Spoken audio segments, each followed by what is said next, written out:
this is Natasha from Brilliant Labs, and welcome to lesson 6 of our Innovation Challenge, Community of the Future. Now, this is, to me, one of my favorite ones, and I love being creative with this one. So today we're going to talk about how creativity and how constraints are motors of creativity.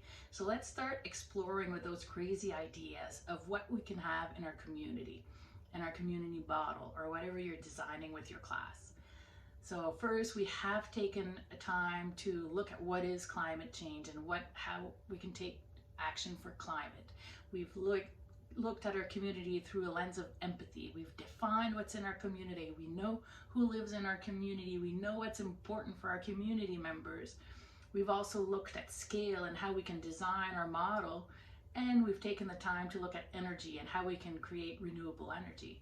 But now, what are those crazy ideas? You know, in class, well, you have these ideas, we get these brainstorming sessions, and they're always a lot of fun.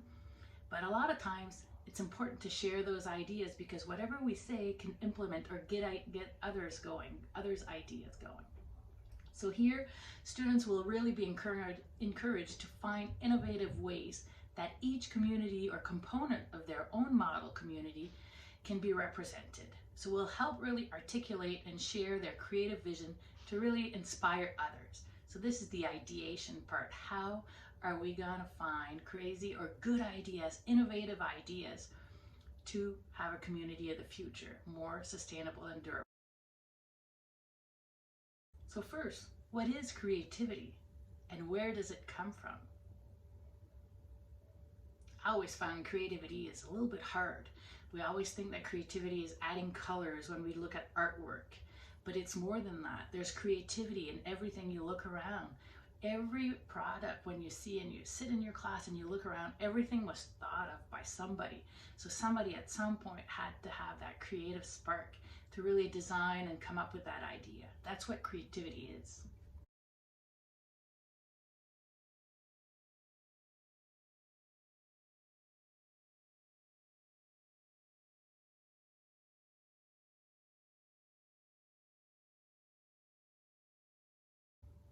Constraints and empathy are often the drivers of creativity. And when we say that, let's just think of this pandemic and how it has changed how we go to school.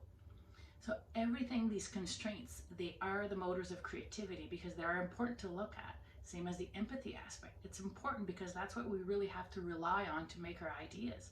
And when we're stuck on the wall, that's where we usually come up with these, oh, we could do this. And this idea that's what creativity is. It's that spark.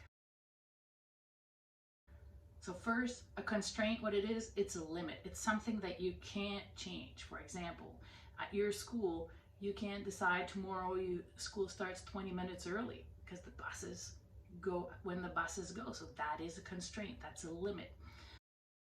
Can you name other constraints that you have at school? You have the bell sometimes, the bus route, the lunch menu, our class companions, our teacher. These are all constraints. So how can we be creative with all these constraints? And also, we got to think, so we have constraints that are there as motors of creativity, but how can empathy help being more creative? So when you think about it, if you're building a house, the needs will be different if it is for a young family, a single person, an elderly couple, somebody in a wheelchair, or someone who is blind. So those are all important aspects to take when you do build your community model, or you come up with your invention or your new innovative ideas for durable communities.